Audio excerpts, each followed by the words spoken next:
ಪಿಡಿಚಲ್ ಕಾಯ್ದೆಯನ್ನ ನಾವು ಜಾರಿ ಮಾಡ್ತೀವಿ. ಸುಪ್ರೀಂ ಕೋರ್ಟ್ ನಿಂದ ನಾವು ಅದನ್ನ ತಿದ್ದುಪಡಿ ತಂದು ಗೆಲೆಟರ್ ಮಾಡಿ ನಿಮ್ಗೆ ಭೂಮಿಯನ್ನ ಮತ್ತೆ ರಕ್ಷಣೆ ಮಾಡ್ತೀವಿ ಅಂತ ಹೇಳಿದ ಸಿದ್ದರಾಮಯ್ಯ ನಮಗೆ ಮೋಸ ಮಾಡಿದ್ರು. ಆ ಸದಾಶಿವ ಆಯೋಗ ನೇಮಕ ಮಾಡಲಿಕ್ಕೆ ಮೊದಲೇ ಪ್ರಮುಖ ಕಾರಣ ಕನ್ನಡ ದಲಿತ ಸಂಸ್ಥೆ ಯಾರು ಬರಬಾರದು.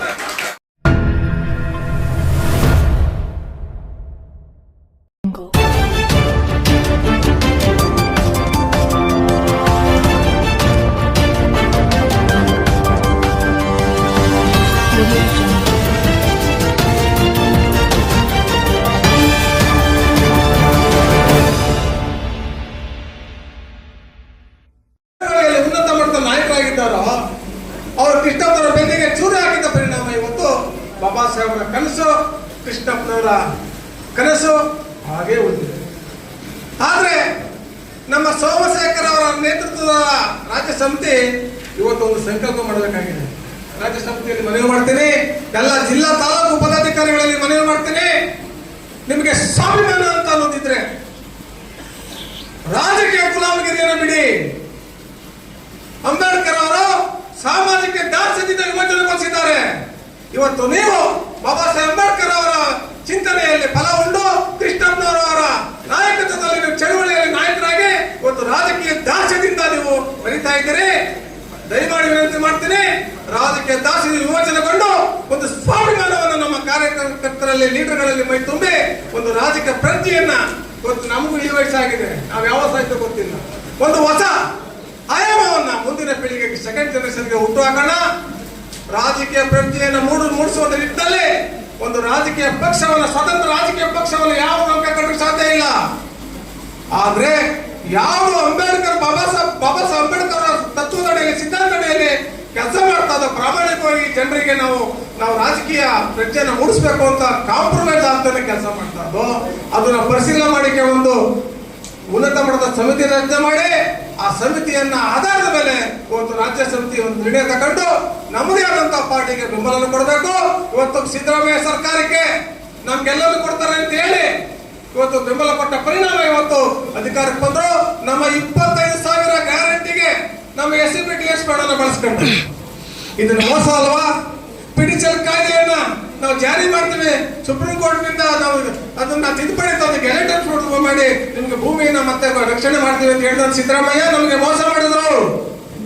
ಒಳ ಮೀಸಲಾತಿಯನ್ನ ಇವತ್ತು ಏನಾದ್ರು ಒಳ ಮೀಸಲಾತಿ ಸದ್ದು ಮಾಡ್ತಾ ಇದೆ ಈ ರಾಜ್ಯದಲ್ಲಿ ಅಂತಂದ್ರೆ ಪ್ರಪ್ರಥಮ ಬಾರಿಗೆ ಶಿವಣ್ಣನವರ ನೇತೃತ್ವದ ರಾಜ್ಯ ಸಮಿತಿ ರಾಜ್ಯ ಸಂಚಾಲಕರ ಅಡಿಯಲ್ಲಿ ಈ ಕರ್ನಾಟಕದಲ್ಲಿ ಸಂಘರ್ಷ ಸಮಿತಿ ರಾಜ್ಯಾದ್ಯಂತ ಹೋರಾಟ ಮಾಡಿದ ಪರಿಣಾಮ SR ಕೃಷ್ಣರವರ ಮುಖ್ಯಮಂತ್ರಿ ಕಾಲಘಟ್ಟದಲ್ಲಿ ಮಂಡ್ಯದಲ್ಲಿ ನಾನು ಮತ್ತೆ ನಮ್ಮಿಂದ ಹೋದಂತ ವೆಂಕಟಗಿರಿಯ SR ಕೃಷ್ಣರ ಅಡ್ಡಾಕಿ ನಾವು ಪೊಲೀಸರ ವಧೆ ತಿಂದಿ ಪರಿಣಾಮ ಇವತ್ತು ನಮ್ಮ ಮಂಡ್ಯ ಜಿಲ್ಲೆಯ ಶ್ರೀರಂಗಪಟ್ಟಣ ತಾಲೂಕಿನ ನಿವೃತ್ತ ನ್ಯಾಯಮೂರ್ತಿಗಳಾದ AJ ಸದಾಶಿವ ಅರ್ಕೇರಿ ಅವರು ಆ ಸದಾಶಿವ ಆಯೋಗ ನೇಮಕ ಮಾಡಲಿಕ್ಕೆ ಮೊದಲೇ ಪ್ರಮುಖ ಕಾರಣ ಕನ್ನಡ ದಲಿತ ಸಂಸ್ಥೆ ಅನ್ನೋದನ್ನು ಯಾರು ಬರಬಾರದು.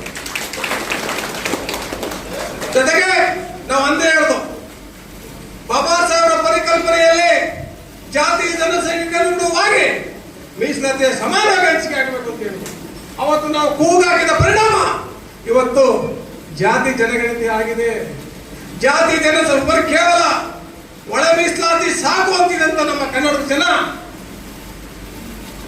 ಅವತ್ತು ಒಳ ಮೀಸಲಾತಿ ಸಾಕು ಅಂತ ಹೋರಾಟ ಕೈಬಿಟ್ಟಿರೋ ಶಿವಣ್ಣವರು ಆಂಧ್ರದಲ್ಲಿ ಆದಂತ ಘನಘೋರ ಹತ್ಯಾಕಾಂಡಗಳು ಕನ್ನಡದಲ್ಲಿ ಇದ್ದಿತ್ತು. ನನ್ನ ಅಣ್ಣ ತಮ್ಮಂದಿರ ಏನು ಒಳ ಮೀಸಲಾತಿಯಲ್ಲಿ ಇವತ್ತು ಬಲಗೈ ಎಡಗೈ ಅಂತ ಏನು ಹುಟ್ಟಾಕಿದ್ದಾರೆ ರಾಜಕಾರಣಿಗಳು. ಇವತ್ತು ಒಂದು ಕಣ್ಣು ಒಂದು ದೇಹ ಇದ್ದಂತ ಇವತ್ತು ಜಾತಿಗಳು ಇವತ್ತು ಕಿತ್ತಾಟ ಇದ್ದೇವೆ ರಾಜ್ಯದಲ್ಲಿ. ಅವತ್ತು ಅಂದೇ ಆಗ್ತಿತ್ತು ಒಳ ಮೀಸಲಾತಿ ನಾವು ಶಿವಣ್ಣವ್ರ ಕೈ ಹಾಕಿಲ್ಲ ಅಂದ್ರೆ ಅವತ್ತು ಅಂದೇ ಆಗ್ತಿತ್ತು. ಯಾಕಂದ್ರೆ ಅಲ್ಲಿ ಗೊತ್ತಾದ ಪರಿಣಾಮ ಇವತ್ತು ಜಾತಿ ಜನಸಂಖ್ಯೆ ಅನುಭವವಾಗಿ ಬಾಬಾ ಸಾಹೇಬ್ ಪರಿಕಲ್ಪನೆ ಅಂತ ಇವತ್ತು ಮೀಸಲಾತಿ ಜಾರಿ ಆಗಬೇಕು ಅಂತ ದಲಿತ ಸಂಘಟನೆ ಪರಿಣಾಮ ಇವತ್ತು ಒಳ ಮೀಸಲಾತಿ ಆಗ್ತದೆ. ಆದ್ರೂ ಕೂಡ ಈ ಸಿದ್ದರಾಮಯ್ಯ ಕೆಲವು ಕುತಂತ್ರಿಗಳಿಗೆ ಬಲಿಯಾಗಿ ಅವ್ರ ಮಾತನ್ನ ಕೇಳ್ಕೊಂಡು ಒಳ ಮೀಸಲಾತಿ ಜಾರಿ ಮಾಡ್ತಾ ಇಲ್ಲ. ಸುಪ್ರೀಂ ಕೋರ್ಟ್ ನಿರ್ದೇಶನ ಮಾಡೋರು ಕೂಡ ಒಳ ಮೀಸಲಾತಿ ಜಾರಿ ಮಾಡ್ತಾ ಇಲ್ಲ. ಯಾಕೆ ನ್ಯಾಯಮೂರ್ತಿ ಸದಸ್ಯರು ಆಯೋಗ ರಚನೆ ಮಾಡಬೇಕಾಗಿತ್ತು? ನಾವು ಅವತ್ತೇ ಅಂದೆ ಇವತ್ತು ಭೂಮಿ ರಾಷ್ಟ್ರೀಕರಣ ಆಗಬೇಕು, ಶಿಕ್ಷಣ ರಾಷ್ಟ್ರೀಕರಣ ಆಗಬೇಕು, ಆರೋಗ್ಯ ರಾಷ್ಟ್ರೀಕರಣ ಆಗಬೇಕು, ಜಾತಿ ಜನಸಂಖ್ಯೆಗೆ ಅನುಗುಣವಾಗಿ ಒಳ ಮೀಸಲು ಜಾರಿ ಆಗಬೇಕು ಅಂತ ಕನ್ನಡ ರಾಷ್ಟ್ರ ಸಮಿತಿ ಅವತ್ತು ಅಂದೆ ನಿಮ್ಗೆ ಮನೆಯಲ್ಲಿ ಕೊಟ್ಟಿದ್ದೇವೆ. ಪ್ರತಿ ಹೋರಾಟದಲ್ಲೂ ಕೂಡ ನಾವು ಮನೆ ಕೊಟ್ಟಿದ್ದೇವೆ. ಸಿದ್ದರಾಮಯ್ಯ ಎಷ್ಟೊಂದು ಬಿಟ್ಟ ಸರ್ಕಾರಕ್ಕೆ, ಅಲ್ಲಿ ಬಂದಂತ ಯಡಿಯೂರಪ್ಪ ಸರ್ಕಾರಕ್ಕೆ, ದೇವೇಗೌಡ ಸರ್ಕಾರಕ್ಕೆ, ಕುಮಾರಸ್ವಾಮಿ ಸರ್ಕಾರಕ್ಕೆ, ಧರ್ಮಸಿಂಗ್ ಸರ್ಕಾರಕ್ಕೆ, ಸದಾನಂದ ಗೌಡ, ಆಮೇಲೆ ನಮ್ಮ ಜಗದೀಶ್ ಶೆಟ್ಟರ್ ಸರ್ಕಾರಕ್ಕೆ ಎಲ್ಲರಿಗೂ ಕೊಟ್ಟಿದ್ದೀವಿ. ಈಗ ನೀವು ನ್ಯಾಯಮೂರ್ತಿನ ನಾಗಮೋಹನ್ ದಾಸ ಆಯೋಗ ವರದಿ ಮಾಡಿ ಈಗ ನೀವು ಜಾತಿ ಗಣತಿ ಮಾಡಬೇಕಾಗಿತ್ತ? ನಿಮ್ಗೆ ನಾಚಿಕೆ ಆಗೋದಿಲ್ಲ? ನಿಮ್ಗೆ ನಯವಂಚಕ ಸರ್ಕಾರ ಇದೆ. ನೀವು ದಲಿತರ ಹಕ್ಕುಗಳನ್ನ ಕಸಿದುಕೊಳ್ತಾ ಇದ್ದೀರಿ. ನೀವು ಮೇಲ್ನೋಟಿಗೆ ದಲಿತರ ಪರ, ನಮ್ಮ SC/STಗಳ ಪರ ಅಂತ ಇದ್ದೀರಿ. ನೀವು ನಮ್ಮ ಪರ ಇಲ್ಲ. ಮುಂದಿನ ಚುನಾವಣೆಯಲ್ಲಿ ನಿಮ್ಮ ತಕ್ಕ ಪಾಠವನ್ನು ಕಲಿಸ್ತೇವೆ. ನಿಮ್ಮ ನಯವಂಚಕ ಕಾಂಗ್ರೆಸ್ ಸರ್ಕಾರಕ್ಕೆ ಬುದ್ಧಿಯನ್ನು ಕಲಿಸ್ತೇವೆ. ನಾವೇ ಸ್ವತಂತ್ರ ರಾಜಕಾರಣವಾಗಿ ಮಾಡಿ ನಮ್ಮ ದಲಿತ ಸಂಘ ಸಮಿತಿಯ ಎಲ್ಲ ಪದಾಧಿಕಾರಿಗಳು ಕಾಂಗ್ರೆಸ್ಗೆ ಸೆಡ್ ಹೊಡಿತೇವೆ, ಜನ ಜಾಗೃತಿ ಮೂಡುತ್ತೇವೆ. ಎಚ್ಚರಿಕೆಂದಿರಿ ಅಂತ ಹೇಳ್ತಾ ಬಾಬಾ ಸಾಹೇಬ್ ಅಂಬೇಡ್ಕರ್ ಮತ್ತೆ ಪ್ರೊಫೆಸರ್ ಬಿ ಕೃಷ್ಣಪ್ಪನವರ ಆದರ್ಶವನ್ನು ಮೈಗೂಡಿಸಿಕೊಂಡು ಚಳುವಳಿಯನ್ನ ರಾಜ್ಯಾದ್ಯಂತ ಕಟ್ಟನ ಸಹಕರಿಸಿ. ಮನೇಲಿ ಕೂತ್ಕೋಬೇಡಿ, ಸೋಮೇರಿಗಳಾಗಬೇಡಿ, ಯುವಕರಿದ್ದೀರಿ. ನಿಮ್ಮ ಆಯಸ್ಸನ್ನ ಹೋಗ್ತಾನೆ ಎಲ್ಲ ಕೂಡ ಇರುವವರೆಗೂ ಕೂಡ ಚಳುವಳಿಯನ್ನು ಕಟ್ಟನ ರಾಜ್ಯ ಸುತ್ತನ.